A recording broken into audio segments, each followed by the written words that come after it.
les agents de la sûreté publique sont sur tous les fronts, que ce soit pendant le confinement, l'après-confinement et encore maintenant.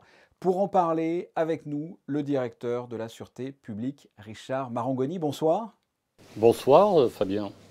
Quel a été l'impact de la Covid-19 sur les missions de la sûreté publique? Ça a beaucoup changé pour vous? Psychologiquement, ça a été assez difficile. Il a fallu faire preuve de pédagogie, il a fallu être en assistance, il a fallu qu'il y ait beaucoup d'accompagnement. Mais vous savez, notre devoir a primé, notre mission première est d'être dans la rue.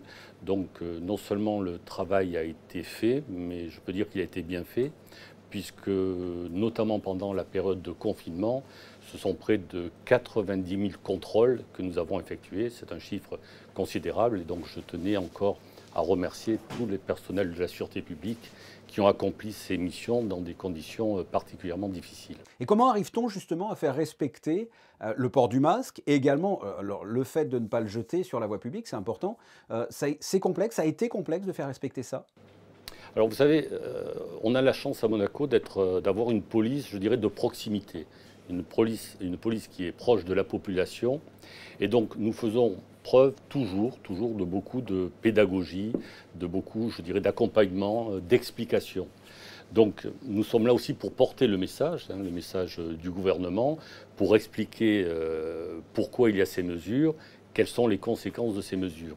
Donc si vous voulez, à ce niveau-là, nous avons toujours une très bonne attention de la part de la population et nous avons un retour qui est, je dirais, globalement très satisfaisant. Pierre Dartout vient d'arriver et dans sa feuille de route, un des axes, la sécurité. Le ministre d'État a même dit, sans sécurité, il n'y a pas de liberté. Vous êtes d'accord avec ça? Absolument, tout à fait d'accord. Et bien sûr, et d'ailleurs, une des premières libertés, c'est la liberté de circulation, c'est la liberté d'aller et de venir. Et on peut dire qu'en principauté, on peut circuler à pied, en voiture, sans être inquiété, sans être agressé, sans être violenté. Et bien sûr, c'est une des premières des libertés. Et le ministre d'État d'ailleurs qui est venu vous visiter la sûreté publique. Lundi après-midi, il a visité nos locaux et nous avons été très sensibles à cette démarche. Et d'ailleurs, dans les propos qu'il a tenus, il a manifesté sa confiance et son soutien aux forces de police, à la sûreté publique. Je voudrais que l'on parle des femmes au sein de la sûreté publique. Elles sont de plus en plus nombreuses. En 1984, il y avait 5 femmes pour 388 agents. Aujourd'hui, c'est 88 femmes pour 580 agents.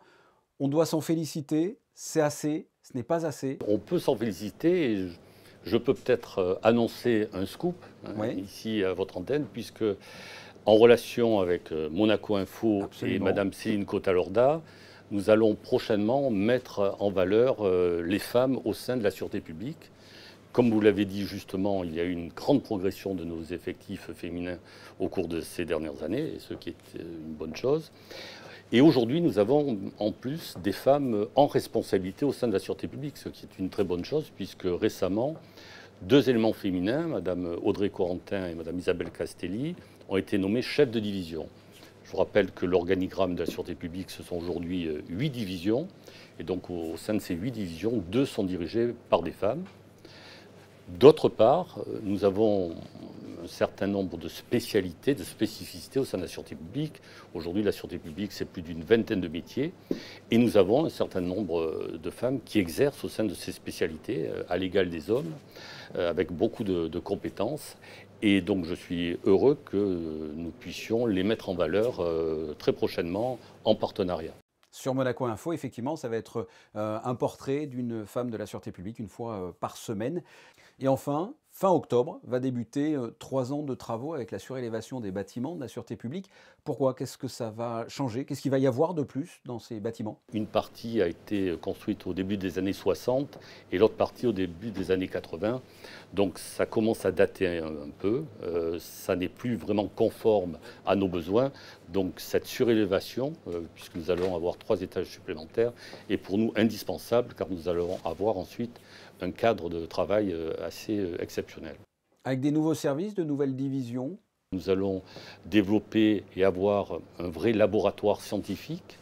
Notre poste de commandement dans lequel nous sommes va être aussi complètement réorganisé avec de nouveaux moyens, avec un développement de la vidéosurveillance, une amélioration des conditions de travail, parce que je vous rappelle que tout se passe ici, hein, que la base opérationnelle se passe dans ce centre de supervision et de commandement.